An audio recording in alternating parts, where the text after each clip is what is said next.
नमस्कार, मैं हूं पुनीत और खबरों की दौड़ में कई ऐसी खबरें होती हैं जो तनाव और नाउम्मीदी के बीच हौसला बढ़ाने वाली होती हैं, उत्साह और उमंग के साथ बेहतर जीवन जीने की प्रेरणा देती हैं। परेशानियों में भी नई राह दिखाने वाली होती हैं।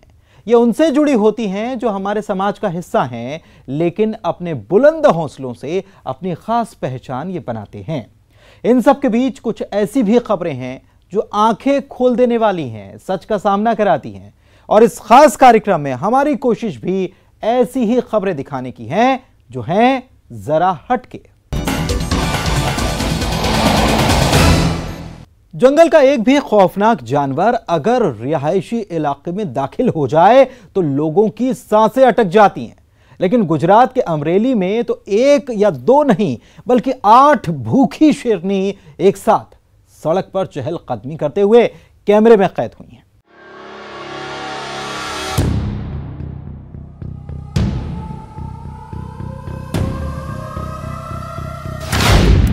ये तस्वीरें दिलो दिमाग में खौफ पैदा करने वाली हैं। ये तस्वीरें आपको बहुत ज्यादा डराने वाली हैं। ये तस्वीरें जंगल और शहर का फर्क मिटाने वाली हैं। ये तस्वीरें खौफनाक नहीं, बहुत ज्यादा खतरनाक हैं। दिल थाम कर इन तस्वीरों को देखिएगा, क्योंकि ये किसी सर्कस में करतब दिखाने वाले शेर और शेरनी की नहीं, न किसी फिल्म की शूटिंग की है। ये जंगल की शेरनियां हैं, भूखी शेरनियां जो शिकार की तलाश में जंगल के रास्ते रिहायशी इलाके में दाखिल हुई हैं, वो भी अंधेरी रात में सन्नाटे को चीरते हुए। देखिए, जंगल को शहर से जोड़ने वाली इस एंट्री पॉइंट से शायद ये रिहायशी इलाके में दाखिल हुई हैं। गिनते जाइए, 1, 2, 3, 4, 5, 6, 7 और ये 8। एक साथ 8 शेरनियां। इन्हें एक साथ देखने भर से ही आपकी रूह कांपने लगेगी। थोड़ी देर इधर उधर देखने के बाद इनका झुंड, ये पहले सीसीटीवी कैमरे की तस्वीरें हैं। देखिए, कुछ देर बाद शेरनियों का यह झुंड कैमरे से ओझल हो जाता है। अब दूसरे कैमरे में इनकी तस्वीरें उभरने लगती हैं। एक साथ 8 शेरनियां रिहायशी इलाके में दाखिल होती हैं। देखिए, ये वही 8 शेरनियां हैं जो आगे की तरफ बढ़ी थी। रात का अंधेरा है, गांव में सन्नाटा पसरा है और इसी अंधेरी रात में किसी खौफ की तरह एक एक कर इनकी तस्वीरें फिर से कैमरे पर आनी शुरू होती हैं।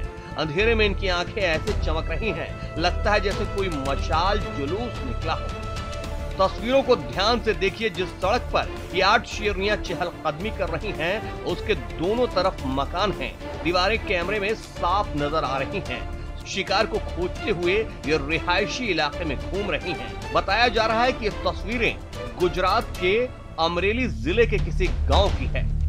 एक एक कर ये 8 शेरनियां फिर से आगे बढ़ती हैं और फिर से कैमरे से ओझल हो जाती हैं। लेकिन उसके आगे की तस्वीरें कैमरे में कैद नहीं हुई हैं। गांव में सन्नाटा पसरा था, तो हो सकता है ये चहलकदमी कर फिर से जंगल में लौट गई हों। लेकिन अगर दिन का उजाला होता तो सोचिए क्या होता।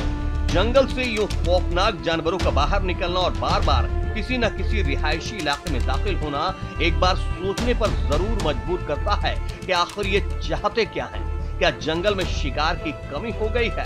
क्या इंसानों ने अपना दायरा इतना बढ़ा दिया है कि जंगल उजड़ने लगे हैं और जंगली जानवर शहर को ही अपना घर समझने लगे हैं? जो कुछ भी है, लेकिन ये खतरनाक है। Bureau report, news 18।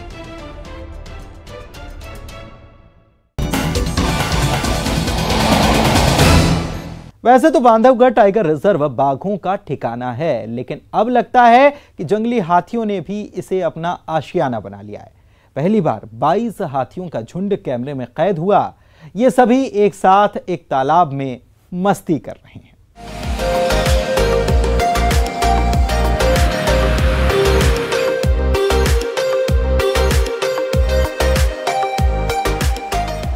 पानी में जंगली हाथियों के अठखेलियां करने का यह खूबसूरत नजारा टाइगर रिजर्व बांधवगढ़ का है। तस्वीरों में 22 हाथियों के झुंड को एक साथ गर्मी में ठंडा ठंडा कूल होते देखा जा सकता है। तकरीबन 2 साल से बांधवगढ़ के जंगलों में अपना डेरा जमाए इन हाथियों की ये पहली तस्वीरें हैं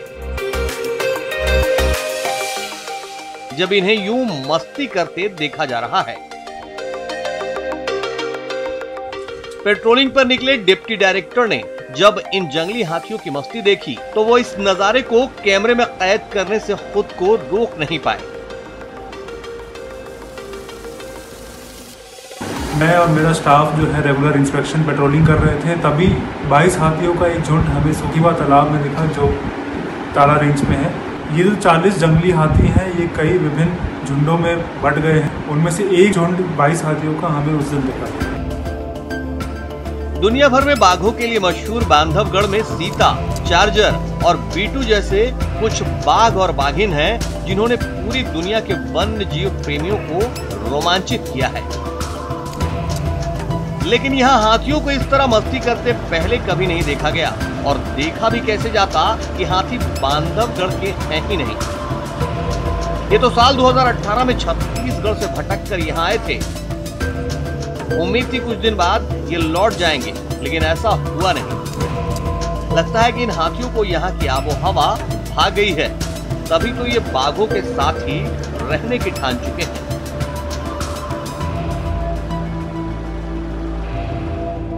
ये हाथी छत्तीसगढ़ के जंगली इलाकों से आते हैं। पिछले कई वर्षों से ये हाथी आते हैं बांधवगढ़ लेकिन चले जाते हैं, लेकिन पिछले 1.5 साल से ये हाथी बांधवगढ़ में ही रह रहे हैं। इन्होंने बांधवगढ़ को अपना घर बना लिया है। बांधवगढ़ टाइगर रिजर्व में पर्याप्त पानी और खाने की व्यवस्था जंगली हाथियों के लिए है। भारत में सिर्फ जिम कॉर्बेट ऐसा नेशनल पार्क है जहां हाथी और बाघ एक साथ रहते हैं। मध्य भारत में तो पिछले 150 सालों से हाथियों की मौजूदगी के कोई प्रमाण नहीं है। ऐसे में देखना होगा ये नया बदलाव क्या गुल खिलाता है।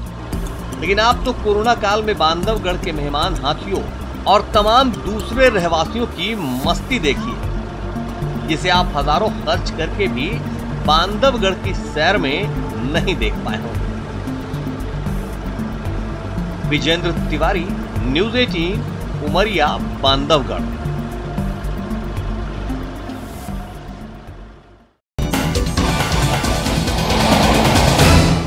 चाय की दीवानगी इंसानों में आपने देखी होगी, लेकिन क्या किसी हाथी को आपने चाय पीते हुए देखा है? अगर नहीं देखा तो आज देख लीजिए। रतलाम में इन दिनों इस गजराज की चर्चा है, क्योंकि ये रोजाना एक खास चाय की दुकान पर पहुंचते हैं और गजराज मजे से चाय की चुस्की लेते हैं।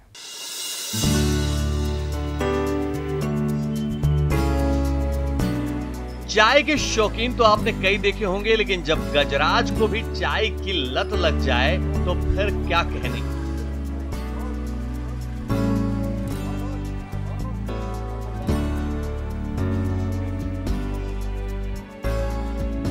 रतलाम में एक गजराज को इन दिनों चाय का चस्का लग गया है। यहाँ से पिछले 8 दिनों से रोजाना इस चाय की दुकान पर चाय पीकर ही आगे बढ़ता है। दुकानदार भी पूरे उत्साह के साथ गजराज को अपने हाथों से चाय बनाकर पिलाते हैं। यहाँ आते हैं 8 दिन हो गए इनको, हमारे यहाँ आते आते हैं 8 से 10 दिन हो गए। ये यहाँ पे आते हैं, इधर ये महाराज वगैरह ये चाय पीते हैं। फिर वो गजराज जी भी, उनको भी हम चाय देते हैं। वो 1-2 दिन से आए, उसके बाद में फिर वो ऑटोमेटिक यहाँ रुकने लग गए गजराज जी। फिर रुक जाते हैं, वो चाय पीने के बाद में फिर आगे जाते हैं। कब से चल रहा है मतलब, और कब तक आप पिलाएंगे चाय इनको? अब ये जब तक आएंगे जब तक हम इनको चाय पिलाएंगे रोज। नई दोस्ती देखने को मिल रही है आपकी, खबर भी शहर में चर्चा भी है। दोस्ती हो गई आपकी गजराज से? रोज आते हैं यहाँ इस टाइम पे, इसको हम चाय पिलाते हैं। हाथी के महावत बताते हैं कि वो चाय पीने के लिए उस दुकान पर रुकते हैं। एक दिन जब दुकानदार ने अपने हाथ से हाथी को चाय पिलाई तो बस यहीं से शुरू हो गई गजराज की चाय के लिए दीवानगी, जो लगातार जारी है। दीवानगी ऐसी कि बिना चाय पिए हाथी दादा आगे ही नहीं बढ़ते। हर दिन सुबह 8 बजे आकर दुकान के सामने डेरा जमा लेते हैं। चाय नहीं मिलने पर गजराज महाराज वहीं अड़ जाते हैं। यहाँ पे मंदिर पे रहते हैं, यहीं रहते हैं रतलाम। और यहाँ से निकलते हैं 8 दिन हुए, अभी हम लोगों को 8-10 दिन आए हुए। तो दुकान पे आते हैं, चाय पीते हैं। उनका ऐसा प्रेम इस दुकान से लगाव लग गया कि बिना चाय पिए यहाँ से निकलते नहीं है। वहाँ से आएंगे, यहाँ पे खड़े हो जाएंगे और भैया हैं जो फिर चाय इनके लिए अलग से बनाएंगे, फिर चाय पिलाएंगे। चाय पीने के बाद फिर आगे प्रस्थान करेंगे। लोग भी यहाँ पे लग जाते देखने के लिए? हाँ, लोग बाग भी आके देखते हैं, लोग बाग खिलाते भी थोड़ा बहुत, और सब लोग बाग देखते हैं तो उनको भी अच्छा लगता है कि गजराज चाय पी रहे हैं। इस चाय प्रेमी हाथी को देखने के लिए अब लोग भी इस दुकान पर जुटने लगे हैं, जो चाय के प्रति इस हाथी की चाहत को देखकर हैरान हैं। काफ़ी प्रेम और स्नेह रहा है इस हाथी का। ये हाथी यहाँ पर चाय पिए बिना आगे निकलता ही नहीं है। इसके पहले मैंने आगे कई दुकान पे देखा, कई दुकान वालों ने प्रयास जरूर किया चाय पिलाने के, पर इसने चाय वहाँ नहीं पी। चाय आके पीता ही यहीं है। देखते हैं रोज़ हाथी आता है और होटल वाले उसको रोटी वगैरह उसमें कंप्लीट करके पिलाते हैं। बहुत अच्छा लगता है, मतलब रोज़ देख के वाह यार, मतलब मज़ा आता है। मतलब हाथी आता है और सब सेवा करते हैं, आसपास वाले सब। दुकानदार और आसपास के लोग भी अब हर दिन गजराज का इंतजार करते हैं। गजराज को चाय पिलाकर और उनके दर्शन के बाद ही ये अपने काम काज को शुरू करते हैं। और कहा यह भी जा रहा है रतलाम शहर में कि ये चाय वाले, ये जो भाई साहब है, इनकी और गजराज की जो दोस्ती है अब यहाँ पे चर्चा का विषय बनी हुई है। कैमरा पर्सन मानस के साथ सुधीर जैन, न्यूज़ 18 रतलाम। हैंडपंप से पानी निकालने के लिए पसीना बहाना पड़ता है, लेकिन सिवनी में महीनों से बंद पड़े एक हैंडपंप से अचानक पूरे प्रेशर के साथ लगातार पानी की धार बहने निकली। खास बात यह कि पानी का जोर इतना कि कुकर प्रेशर जैसी सीटी की आवाज के साथ पानी बाहर आ रहा है। इसे देखने के लिए लोगों की भीड़ भी जुट गई और वीडियो सोशल मीडिया पर तेजी से वायरल है।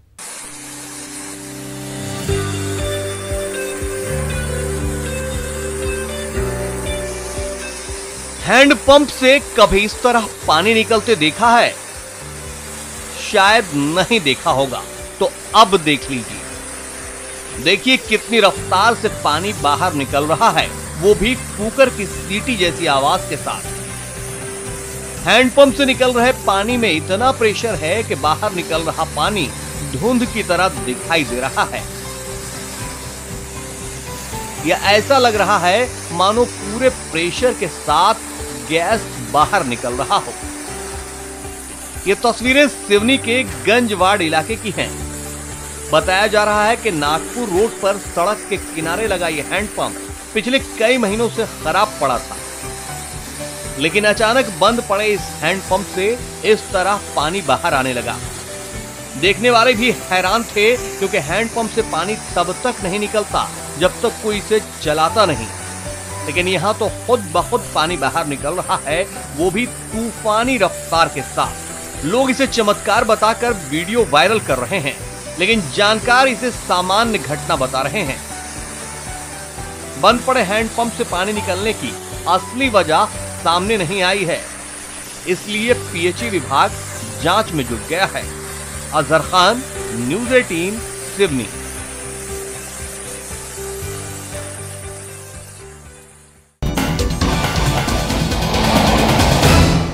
इंसानों के लिए संगीत मन को शांत करने का सबसे बड़ा साधन है और इसीलिए विदेशों में संगीत थेरेपी भी शुरू हुई है।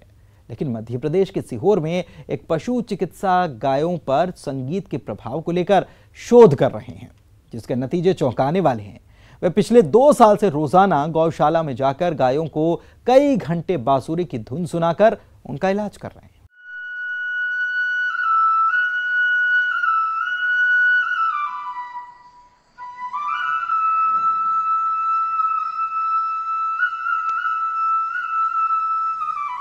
बांसुरी की धुन, और वो भी गौशाला में। सुनकर आपको ऐसा लगेगा जैसे कान्हा और गायों का रिश्ता जीवंत हो उठा हो।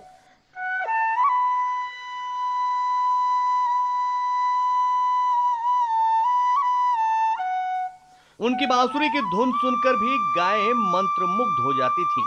इसी को आधार मानकर सीहोर में जिला पशु चिकित्सालय के सहायक पशु चिकित्सक डॉक्टर ब्रजेश झलावा बांसुरी के माध्यम से गायों का सफल उपचार कर रहे हैं।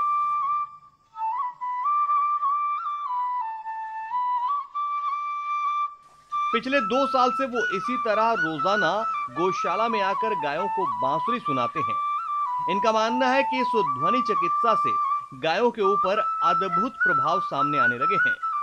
मैं यहाँ पे रेगुलर शाम के समय में आता हूँ, तो 2 घंटे 3 घंटे जितना मुझे समय मिलता है अपने काम के बाद, तो मैं यहीं पे समय बिताता हूँ। तो जो शोध कर रहे हैं कि बीच में बांसुरी बजाने के बाद में काफी चेंज लग रहा है, परिवर्तन लग रहा है आपको? जी बिल्कुल, गायों में जो देखा है तो गाय जैसे पहले तनाव में रहती थी तो कम खाना, दूध कम देना, या और भी जैसे पाना नहीं छोड़ना, कई तरह की बीमारियां गायों को होती थी। दूध पे असर पड़ा? दूध पे भी? जी बिल्कुल, बिल्कुल। ये तो पहले भी इस पर शोध हो चुका है कि जब गाय बांसुरी की आवाज़ सुनती है तो गाय दूध देने में, जैसे अपन कहते हैं कि जैसे गाय कोई 5 लीटर दे रही है, तो जब गाय बांसुरी की आवाज़ सुनती है तो लगातार 5 से 6, 7, 8 और कई बार तो दुगना दूध तक भी उसका फायदा देखा गया है। बांसुरी की धुन से गायों की चिकित्सा के पीछे भी एक कहानी है। गौशाला के संचालक कहते हैं कि आज से 2 साल पहले इस गौशाला में एक गाय की प्रसव के दौरान हालत बिगड़ी, तो इस मरणासन गर्भवती गाय को पशु चिकित्सक ब्रजेश ने दवाओं के बजाय लगातार बांसुरी बजाकर सुनाई। लगभग 8 घंटे बाद गाय ने साधारण प्राकृतिक तरीके से बच्चे को जन्म दिया और तभी से इन सभी गायों को रोज शाम बांसुरी सुनाई जा रही है।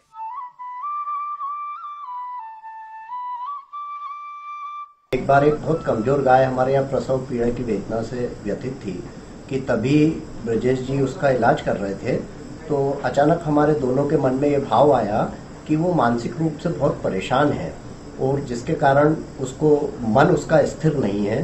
तो उन्होंने बोला कि अपन इसको बांसुरी का वादन करते हैं, तो तुरंत बांसुरी का वादन उसको सुनाया गया, जिससे उसको बहुत रिलैक्सेशन हुआ और उसने आसानी से अपना प्रसव कर दिया।